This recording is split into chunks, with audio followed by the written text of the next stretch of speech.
Welcome everybody to Sports Back Talk with Boly over here and Ringer and our very special guest. We've been waiting months for you to come up. I know. 2 years. 2 years. Yeah. 2 years we've been waiting for her Give to or come and take. do the show with us. Jesse Pierce. How do I describe what you do? You should have done some research, right? I mean, you know, Yeah, what do you're right about the Wild. Is that that's fair all enough? I do. I talk hockey all day, Yeah. every day, which is not bad. It's not a bad gig gig. to have. You know, they pay me to do it. Apparently, I have some thoughts that people appreciate, like you guys. So, thank you for having me on. I'm happy we finally made this connection happen. So this is a paycheck type job? It is, and believe it or not, they will Unlike pay mine and you. Ringer's Yeah, gig? exactly. Well, eventually the endorsements are coming in. I hear we're getting close. So what's the deal now? I see media, there's like a name that has media in it. What is exactly the name of the organization you work for? So I'm kind of actually all over. My full-time job is with Touchpoint Media. Dave Jensen, who's actually good friends with iFalls native Neil Sheehy up here. Isn't everybody? Yeah, exactly. That's a publishing company, and in there we do content and writing for USA Hockey, Minnesota Hockey, the likes of that. So that's full-time. Part-time, I also do NHL.com bylines, cover all 41 Wild home games plus whatever additional playoff games. Lately has not been nearly as much more money in my paycheck. Snap. But Believe me, she won't slam too much. I'll try to get her to. She's just too damn just positive. too nice. Now the name of the company is, Touchpoint Media is my full-time, and yes. that is a That is full-time full- hockey. Okay. Correct, Now, yep. not that I get critical, but that's Yes. my part of my gig on this show. Sure. Why wouldn't you come up with a hockey type name with it so that people could maybe become more familiar with it on what it actually is? Because they actually do business and sports. So They do, okay. so we work with United Healthcare, Blue Cross Blue Shield. There's also a business side of it. They used to have separate entities. It used to be Touchpoint Sports, Touchpoint Media, but then that kind of gets confusing too. They don't relate the two. Like it's all one big umbrella company. There is two sections, so I'm kind of on the sports side, but there is a business side of it too. Makes so sense. That's why, yeah. Before we move on, I was Ringer, going to say, are you going to tell us what I that got to thing get is this out of for? the way. Right here is it's a slalom ski. How would I know that it's a slalom ski, Michael? Well, you can tell by the rudder in the back here. That narrowing of the The rudder. oh, this thing down on the bottom. Yeah, and this is from probably a professional skier because there's not two of them. So my whole advice here is today, in case some kids are watching, if you don't know how to water ski and you're a hockey player, okay, Get out there this summer. you're playing too much hockey. Water ski during the summer. Okay, That's all. I don't mean to go too far off the beaten path here because this is crazy, but the fact that Bronco Arena is not going to have ice in it this summer, is that going to make you happier that these kids are going to have to go out and do something else? No. My point is, AAA hockey's kind of taken over. I guess everything. I mean, these kids play year round now. We all know that. They finish their hockey season in March. They kick it back off in mid-April, and they go all summer. They're playing on all these all-star teams, staying in these motels, traveling all over the United States, which is nice. But yeah, mom and dad better have an open checkbook, probably a second mortgage, and everything else. And believe me, and it's been proven, you don't become a better hockey player because of these things. Mm-hmm. You sometimes can regress. So be careful with it. I'm not a huge fan of it because I like diversity, do everything, play other sports, be with your friends. Hockey isn't the end all to everything, and kids got to be careful. And it's funny you mentioned that because actually at Touchpoint, in our work with USA Hockey and Minnesota Hockey and Massachusetts Hockey, that's exactly what we're trying to combat, is the sticking to one sport. We all love hockey. Hockey is the greatest sport in the world, but you need to play other sports. I mean, you look at guys like Anders Lee, who played football all the way through high school. Paul Martin, I mean, guys that are in the NHL did not play hockey every year. I mean, they'd go out, shoot some balls, get on the ice a little bit, but it certainly is not what should be done. I mean, you need to be a well-rounded athlete. You need that break. You need the mental break from being at the ring. I mean, even me as a writer, I need a break from hockey. I'm up here enjoying the lake because I need a break. So you're absolutely right. It's 100% needs to be kind of, that mentality needs to change. And that comes from the parents, I think, a lot. Parents want to keep up with the Joneses. Yeah. They think that this, Johnny down the road is doing AAA. Well, shoot, I don't want my boy Stevie to fall behind, and that will not be the case. Ryan McDonough was cut from 3 Bantam teams. He didn't make U17s. Blake Wheeler was cut from a handful of national teams, and they're doing okay. I think. Yeah, they're doing okay. Yeah. So you should probably explain to everybody your connection to the Falls.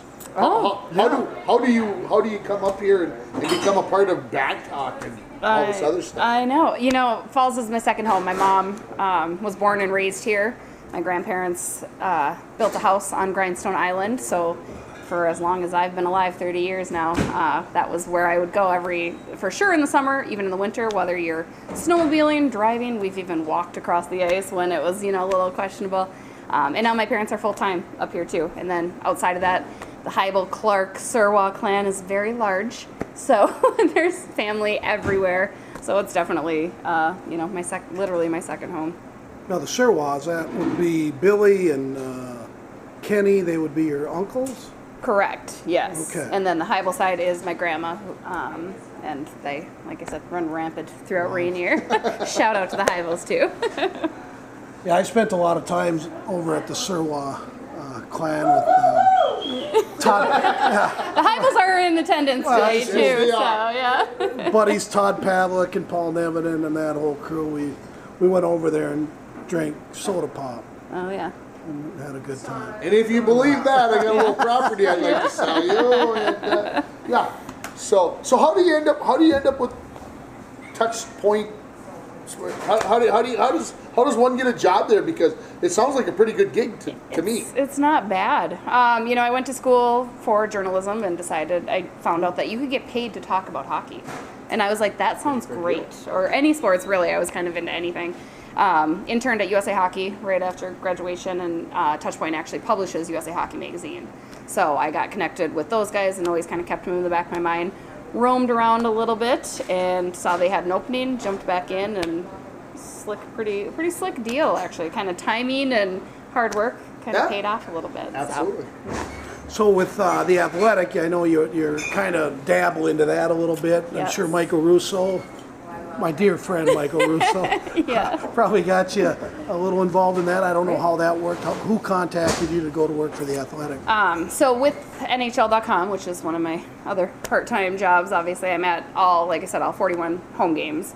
And I got to know Michael through that. Obviously, he's there writing. And when he had started on this endeavor with The Athletic, he contacted me and said, hey, would you be interested in kind of being my backup? And for practices that I can't make, could you maybe go there, do the notebook, and that sort of stuff? And I said, yeah, absolutely. I mean, with NHL, my work there is very, very game, very kind of, it's, one bucket, so The Athletic allows me to have a little bit more freedom on the NHL side of things and do some feature stories and write stuff that the NHL necessarily doesn't want.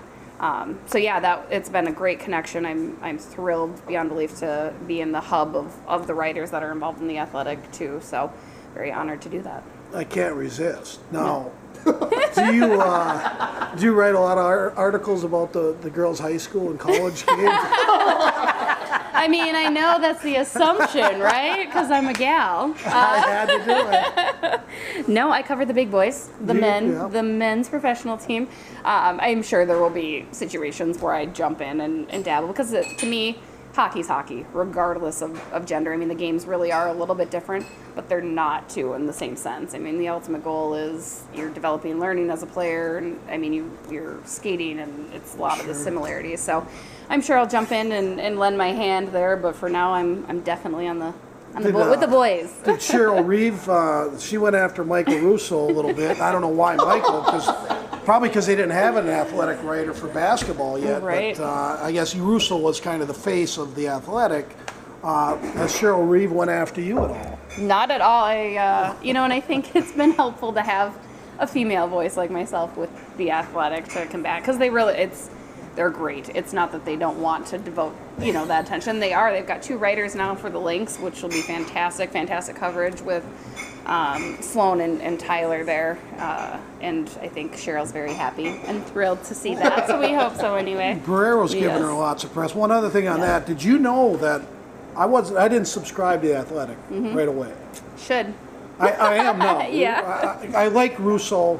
I don't agree sometimes he'll go after you a little bit, but that's all part of the shtick. Right. But I told him, there isn't a harder worker in professional sports, not just hockey, but I think professional sports, as far as a beat writer than Michael Russo. And that's the reason I subscribe to The Athletic. Do I read a lot of the articles?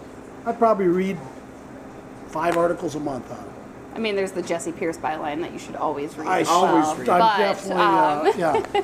No, I agreed. I mean, my mom and I even joked about this. Like, growing up, Michael Russo is what I aspired to be because he's so good at what he does. Like, there's not a guy out there, and you're right, across the board in sports that knows more about that specific thing, and he's so good at, like, you hear things, and he has the connections to do it, and it's wonderful. And that was a huge reason why I was so excited for him to contact me about being a part of it, because it's like, yeah, absolutely, you are the epitome of what I would love to be, and he does such a great job. So to be in association and co-work with him is actually a huge honor.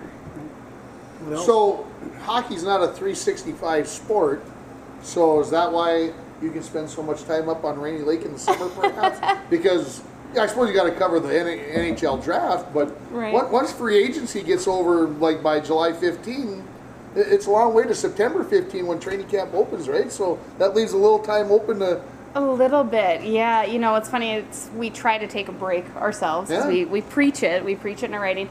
But at the same time, it's also our job to keep it relevant a little bit, and there's development camp, and you talk about the prospects. And then you also kind of, the fun thing, especially with The Athletic, is the ability to find feature stories that are a little off the beaten path. I mean, the Beauty League that happens in Edina has a slew of NHL players. I was going to open that can of worms. We'll talk about that. You're going to get me going again, aren't you?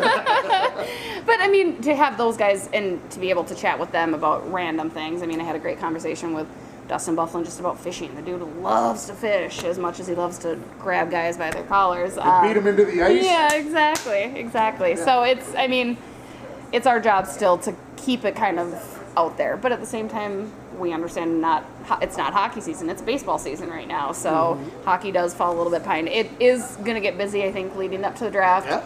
And then through free agency with the new GM in place. And so that will be kind of interesting to see what happens. I know when we spoke with him at his introductory press conference on Tuesday, he's feeling things out, but I think he's not afraid to shake the boat. So it could either be a really busy off season for me or a laid back one. We'll see. Is Michael going to enjoy a good shakeup? Because he's been calling for a shakeup for months. He wants to see a shakeup. Are we going to get it? On a couple things, my opinion's changed a little bit on Coyle since I heard about his wrist injuries. He had surgery on both his wrists. Which The Athletic broke, correct? Yeah, very good breaking story. And I kind of was on him. Pretty tough to play the game without one wrist, but when you don't have both of them, he's definitely a tradable asset, though. Okay. I still think that right now, and we'll get to that in a little bit. But have you met? I mean, I know you were at the presser with Paul Fenton. I saw you got Bobby Mason in the picture in the background, which is good. My high school teammate and friend. And how was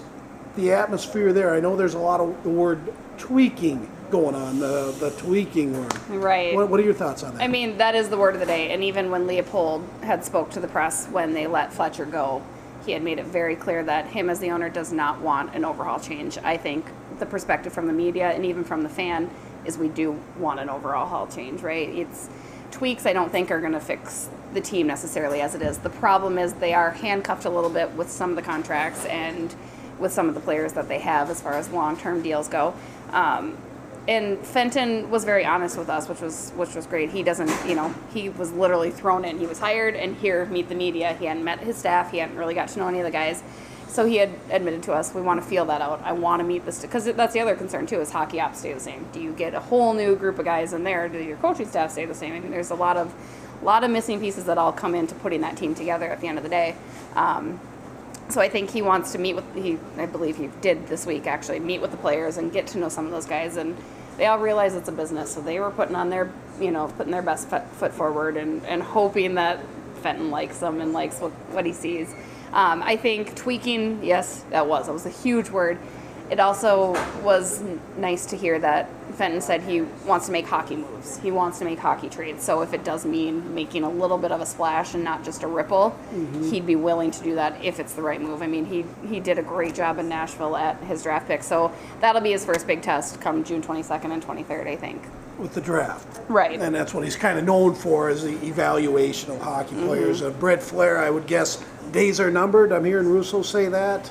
Possibly. I think, again, you have a new guy come in and he wants his guys. He doesn't want guys that have been left over, which is a huge reason why the Wild needed to get a new GM in there too. You know, those were Fletcher's guys. Coyle's Fletcher's guy. Dumba, Zucker, those are his guys. So you needed that fresh face.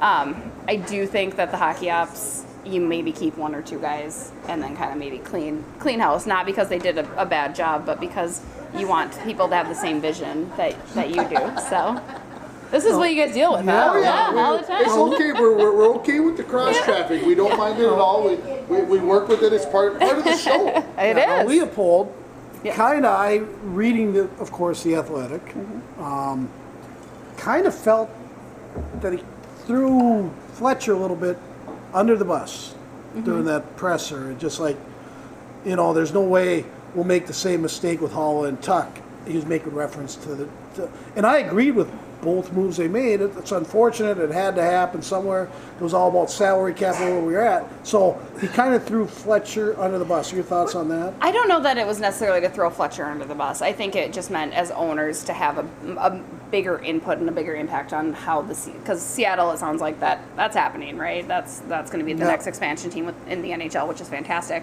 But I think the way that McPhee was able, the Vegas Golden Knights GM George McPhee was able to move things around and kind of play people a little bit.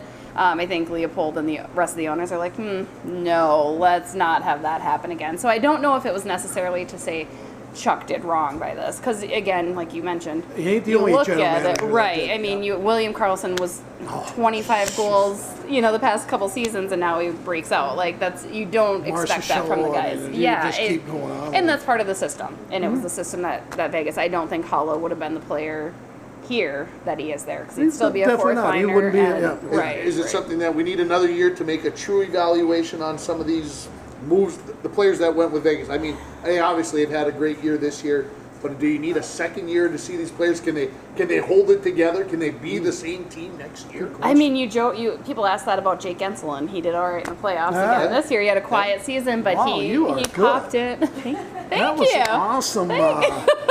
Move into that, because right? I was one of those guys that kind of said, "Can he do it again?" Yeah, I mean, in Vegas would be the same way. What they are doing is truly remarkable, though. It's absolutely outstanding to see, and it's so funny when you hear people that are so critical of it sometimes. Like, oh, well, Vegas hasn't had to deal with the lows. Like, well, good for them. They figured it out. I read a great USA Today story about the misfits and the spare parts that were put together. I mean, I don't think it's fair to expect them to repeat. We don't expect any other team to repeat. I mean, Pittsburgh laid a whole new ground on getting back-to-back. That's not a possible thing, so it's not fair to be like, okay, Vegas is going to be this amazing spot. Right. Like, they won the cup. They did it. I mean, that's if that should happen, obviously. Right. But, yeah, I don't know. So you're saying they're going to win it? Is that what you're saying? I hear you saying they're going to win it. I've been doubting them. I thought Winnipeg was going to shut them down. I mean, I thought LA was going to shut them down, because LA got the best of them in the regular season. Not that they were a bad spot. I'm in. I'm all in. I'm all in Vegas. I'm all in Vegas. Okay, yeah, how many games? Exactly. How many games? I think they go to 7, though, They because go to I think 7. Washington, and I would like to see a series go to 7. There were so few of them this year that I would just like to see a 7-game series. But I also, the storyline for Washington is pretty awesome too. You can't go against Ovechkin. Either way, the cup comes back to Minnesota, so we have that going for us. With Oshie, Niskanen, exactly. And who's on the other? You've got Nate Schmidt. Nate Schmidt, yeah. Nate Schmidt. So there's an example there, ex-Washington Capital, a little movement there. Yeah, and again, he thrives with Vegas because he was back of the line for defensemen number 4 or 5 in Washington. Yep, and, right. You can only do as a coach, though, you can only use the card of nobody wanted you, Gerard Gallant. I'm sure he used it a lot this year. Like, they didn't want you, let's go. Right. But eventually that wears off. I think Gerard Gallant's amazing coach, and Florida's just, you think we're kicking ourselves for letting Hall and Tuck go. What do you think Florida's doing with the loss of Gerard Gallant? Okay, so I'm going to ask. I'm going to go out. I'm going to keep going towards the Stanley Cup. We haven't even grilled her on anything. No. She's so Oh, nice jeez. on Twitter. I get on there and bash, and then I feel bad because I see her nice little comments and all this. Positive gal. I looked at NHL.com the other day, and I saw the schedule for the Stanley Cup games. The 7-game stretch. Have we gone NBA? Yeah. What the heck? I didn't see it. What? They're going to start on Monday, Okay. and then I think they're going Wednesday, right? And then Saturday, Monday, Thursday, Sunday, Wednesday. Yeah. I'm like, there's three days between each of games 4 and 5, 5 and 6, and 6 and 7. That's NBA.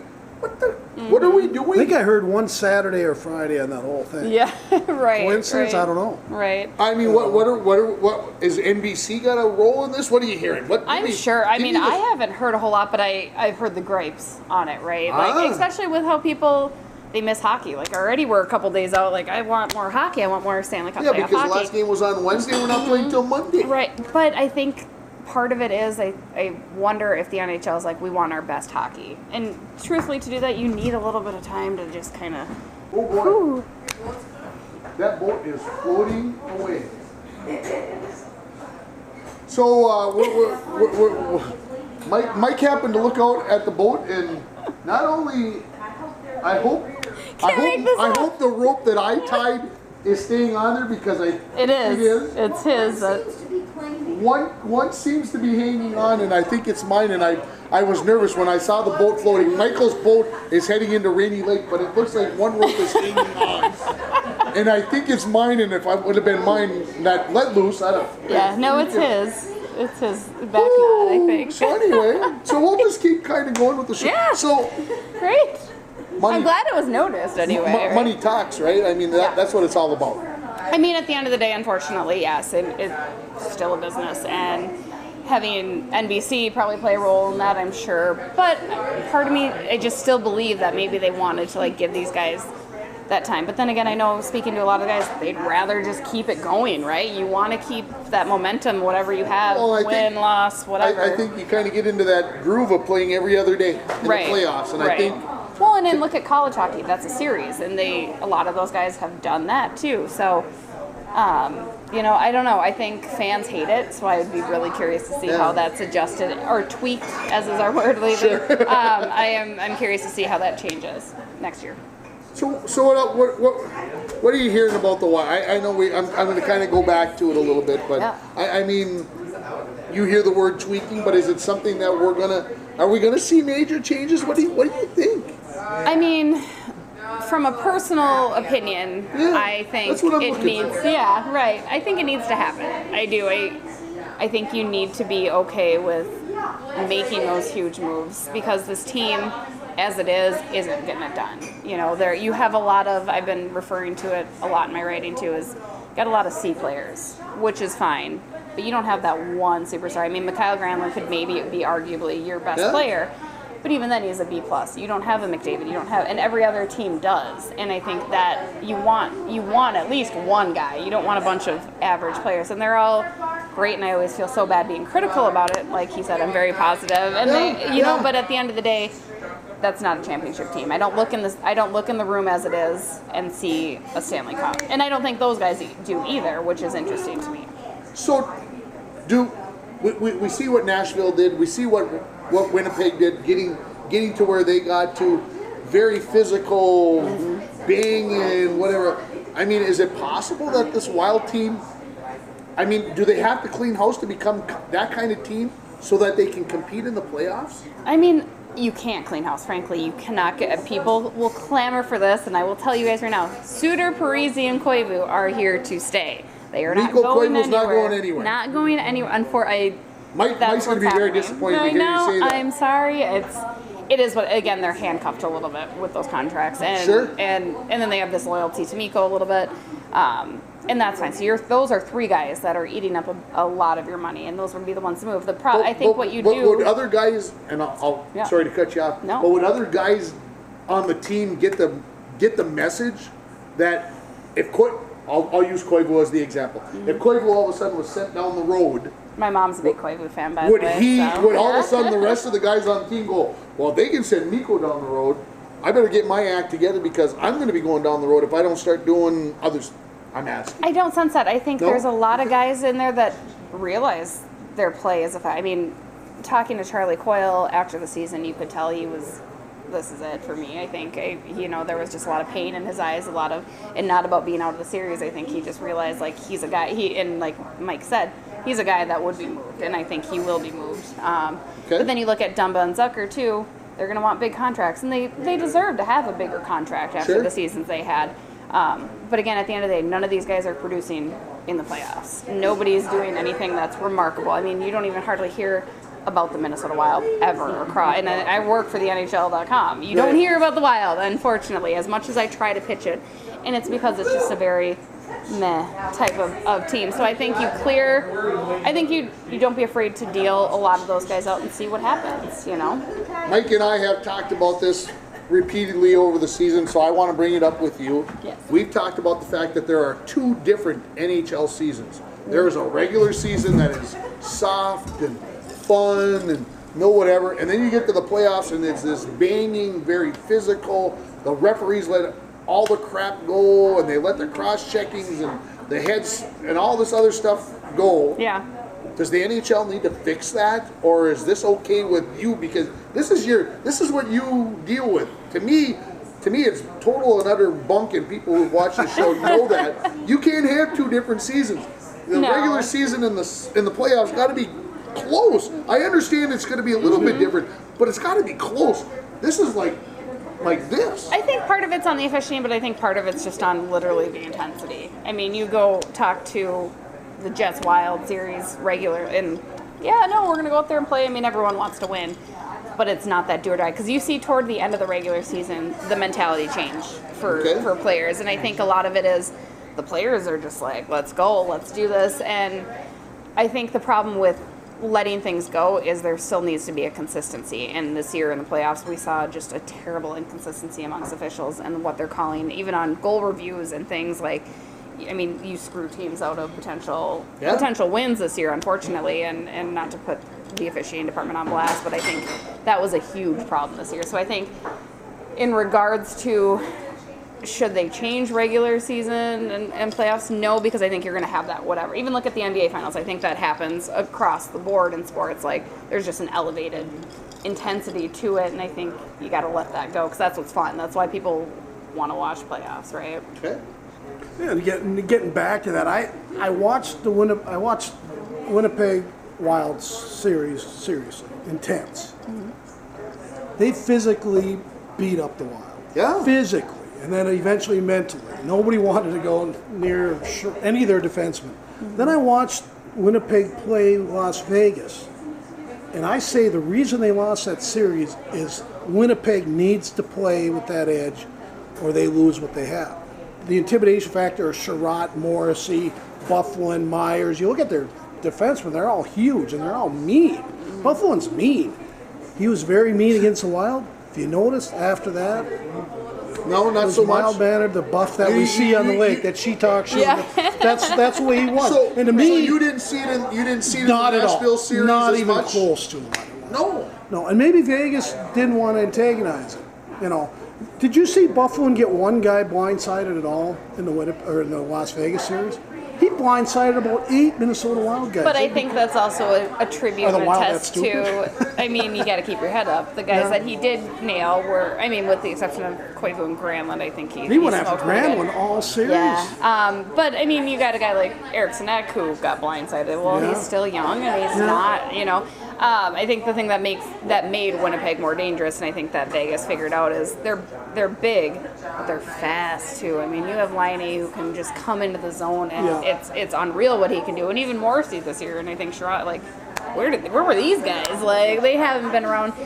But I think Vegas was just faster. They didn't have the size, and I think they were just faster. So even going back to your point about do the Wild need to get more size, I think they need both. I mean, they have Zucker, who is maybe your one speedy guy. Nino has potential to do that too. But you don't have the speed, but you also don't have the size. So you need both, and I think that's why Winnipeg was so successful, especially against the Wild, because they exploited every flaw that the Wild had. Good point. No. How's the boat out there, brother?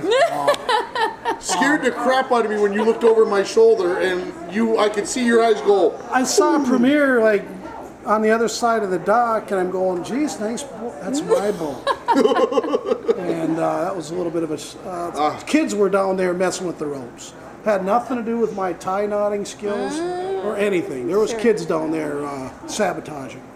I Did you cannot get confirm or everything deny back? that. Everything's good? Everything's good. Okay. Then I was more worried about hitting somebody else's boat. Sure. I mean, my boat is my boat, but I don't want to hurt anybody else's boat. Yeah. So Fair Paul, enough. the owner, helped me out. And are you getting tired of talking Wild?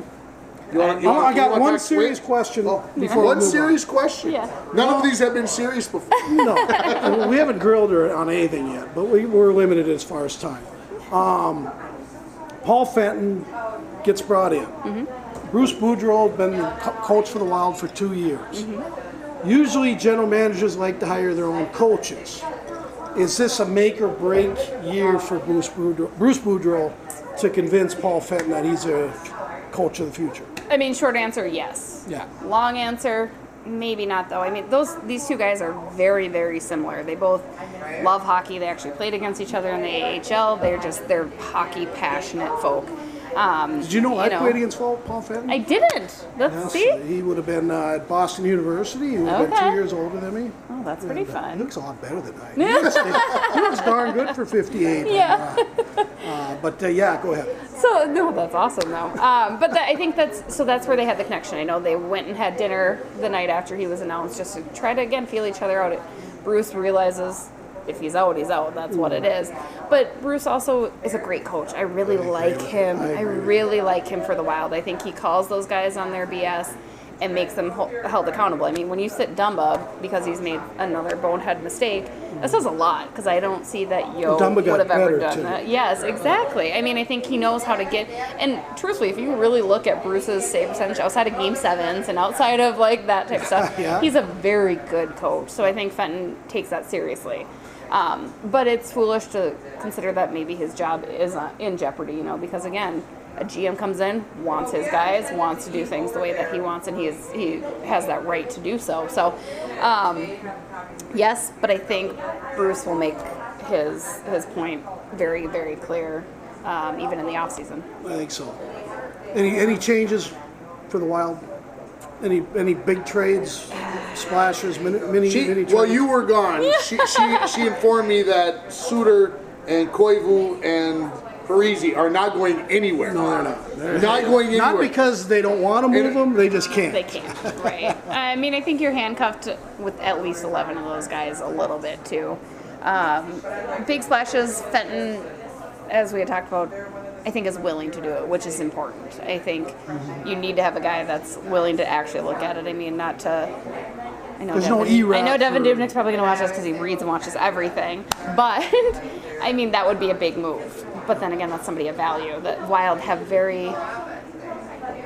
Limited They have assets. they don't have very many valuable players to begin with. So it's kind of like, what can you really do to get someone worthwhile in here? And I think it's going to be a process. I don't think Fenton's going to come in and obviously change things. I think it'll take them a couple years too. I say that because Vegas also said it would take them 3 years before they made the playoffs. So maybe that same type of luck will rub off. But I think Zucker and Dumba, I don't think both of them stay, frankly. I think you Can't afford gotta, both of them, yeah. right. I mean, and I don't know which one it is. I think And they'll be under the restricted Fletcher free regime, agents, Dumba would have stayed. But now that he's not, Fenton has no, we moved Hulla and Tuck to keep Dumba here. Well, that's what happened, I guess, So, and I think Zucker would be a better asset, frankly. See, I got information. Oh, you do I'm now. going to throw this at you. Yeah. Alex Tuck, last year, brought up, remember? For a 6-game trial. I think he was brought up for 4, sent back down, brought back up for a couple more. It was weeks prior to the trading deadline. I don't know if you've seen my tweet on this. I, to this day, think the Wild had to make the trade for Martin Hanzal because of Tuck's performance when he got brought up at the Wild. because he didn't show he was ready to play at an NHL level. They wanted to put Coyle at center, put Tuck on his wing or whatever. But when they couldn't do that, they had to keep Coyle on a wing, and that's why the Hansel trade. Thoughts on that? I mean, I think the Hansel trade panned out exactly how it should have panned out at the end of the day, right? Like, people get very irritated about that, but right. They needed another centerman. They needed to do something, and you're right, Alex wasn't ready. The thing about Tuck is he was going to be he is proven that, but I mean, you could see that even in the limited visibility that we had, or even at development camp, it was like, this guy's going to be great, because he has the size, has the speed that the Wild desperately, desperately needed. Hansel had the size, and I think at that time Wild were really looking at kind of that, like, we want a big guy, and he was a bigger guy. But again, that's why they wash in Dallas. Right, exactly. I mean, again, it panned out exactly as I think it should have. Really, I wouldn't, I don't know. Yeah. So last thing, you got the NHL draft coming up. Will you be attending that? I will not, actually. One of my best friends is getting married. Oh. So I will be there cheering. Well, that was a poor choice, huh? I know. Jeez. She's like, well, it's not. My friends realize they can't do it in the winter, so they have the summer. I'm like, well, but you Her can't best do it these friend- certain weekends, you know? Best friend getting married's a bad choice. Well, No. Getting married on NHL draft weekend. Yeah, right. In June? Nobody gets married in It's funny. I have friends hate hockey. Like, it's just me. Wow. Yeah, they're not big hockey people. They don't really get it. So there must be a common connection. So is it baseball, football? No, not sports. It's just hanging out. Yeah. So you say hockey's number one? Their husbands and boyfriends like hanging out with me because it's like, oh yeah, Jesse will talk to you about that. I don't know what. So they'll pick teams on like mascots. Legit.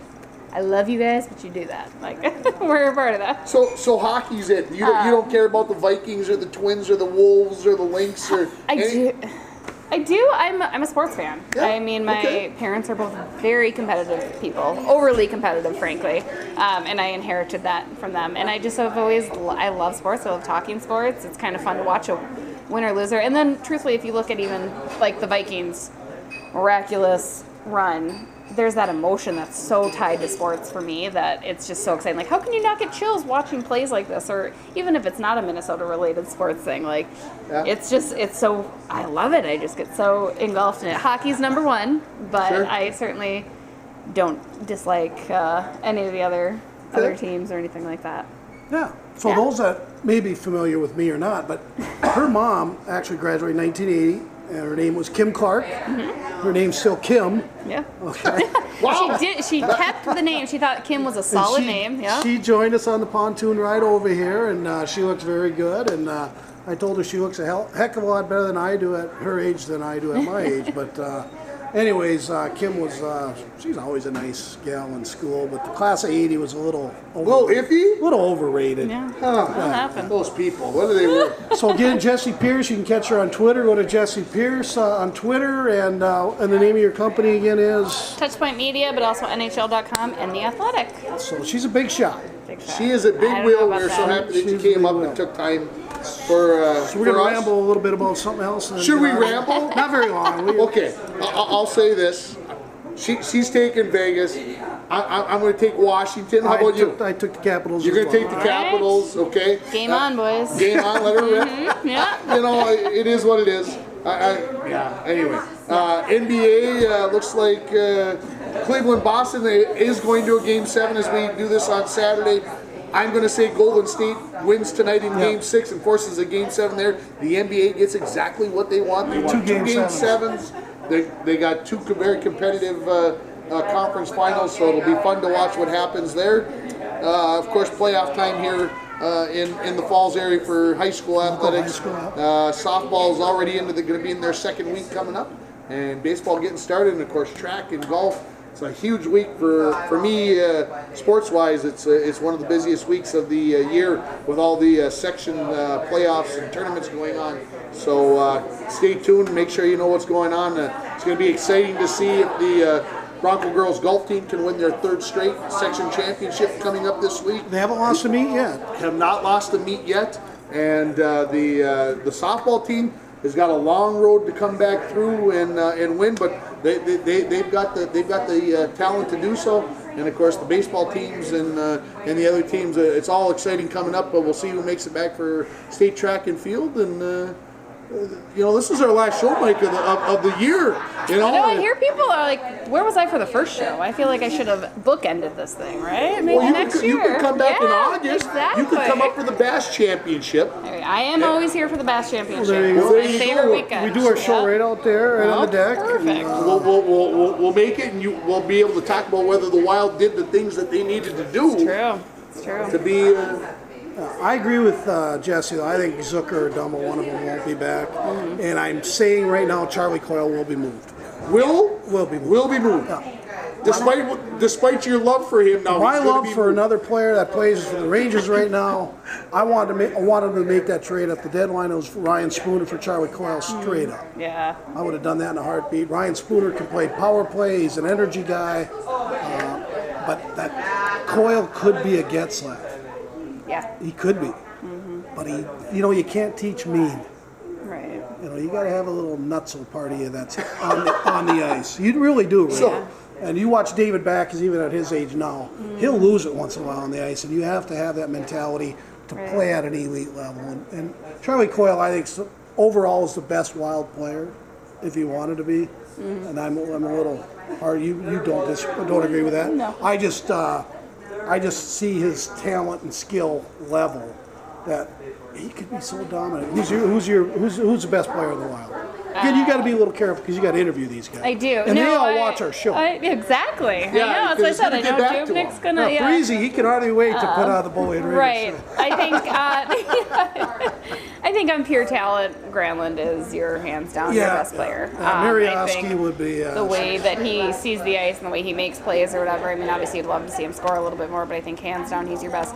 I do agree with you that Charlie will probably be moved, and I do believe that there is a level of him that he hasn't reached yet. I think he could be his size and the way he can move the puck, but he hasn't gone there yet. And frankly, the Wild have given him enough years to see if he will, and he hasn't. So moving him, it's a risk. Will they get enough for him in return? No. I don't. And that's the problem, right? Do you keep him for his final year, because he's got one more year left? Do you keep him for that last year and hope to showcase him and hope that he has a better season than he did last? Because last year, based on what he did, a team's really not going to want him. So that'll be the big question. I mean, I think he knows he's the guy that is being looked at moving, but right now I don't know what his value truly would be. Okay. And that's why I say either Zucker or Dumba, they have a higher value. I mean, even Eric Stahl, I think, has a little bit of value. Yes, he does. Great. He will not produce 40 goals next year, but he's and frankly he was one of exactly, and the leadership quality and just the veteran status. He was I said this from the beginning. Even I had told my NHL editors, I'm like, we should do a feature on Eric Stahl. I just have a feeling like this is his year. Like, you could just see the confidence. And I mean, he had a fine season last season, but with those guys out, he just stepped up tremendously. And it was like, if you noticed, every line that he was put on did well. Like, I mean, they exponentially increased. So I think he has a big value too, and I would love to see him back in the Wild sweater, but I could understand him being a guy. If he continues to want it, depends on how long he wants to play the game too. So we'll see. At Greenway, Cunnin all have to step up. They have to be top 9 players next year. Correct. Koivu, third line center. If he's playing anything but third line or fourth line next year, the Wild didn't move in the direction they wanted to. He can't be playing top 2 line minutes. Good penalty killer, good face-off guy, but shouldn't be power play or anything like that. My opinion. This has been fun. It's been great. I want one more prediction out of you before, because this is the last show. He's a math guy. He's a prediction guy. You gotta have one. So you said 2 months ago the Twins were going to make the playoffs. As of today, I believe they're 21-25 or 21-26, 21-25, I think. Do you still say they make the playoffs? It's still early, 46 games into a 152-game season. Yes. They will have to get ahead of Cleveland. I don't think 2 teams out of that American League Central will get in. Okay, so what's the prediction? What's the number of wins? The Twins need 89. 90. Still going to need 90. So they got to go 68 and 38. I'm on my pontoon now. The Twins never lose when I'm on my pontoon. Okay, that's a fact. Hey, we got question and answer session. Yeah, a little Q&A. Does anybody have any questions for the panel? Is your boat secure? The boat is secure. Some kids were meddling around. Had nothing to do with my knot tying. Yeah. Blame it on the kids. Blame it on the kids. I've been doing it for, well, 28 years. Exactly. Good question, though, Kim. Where's Paul at? Any questions? Paul's probably out working the crowd, making sure he's got his guests taken care of. Of course, we should say one final thank you to Loonies as well for allowing us to be here for the last, I don't know, 35 out of probably 40 shows. They're always welcoming. Episode number 103, though. Yeah, episode 103 today, I think is the number, because Mike went back and counted them on YouTube. And make sure, if you get lonely this summer, head to YouTube, type in Boly and Ringer, and recycle a show and see what we were chatting about along the way. Do you ladies have any questions for the Sports Back Talk show today? No? You don't want to ask us? No? We're all good? Jesse, thanks for being here. Thank you guys. It was fun. It was Don't great. take us too serious. Thanks, everybody.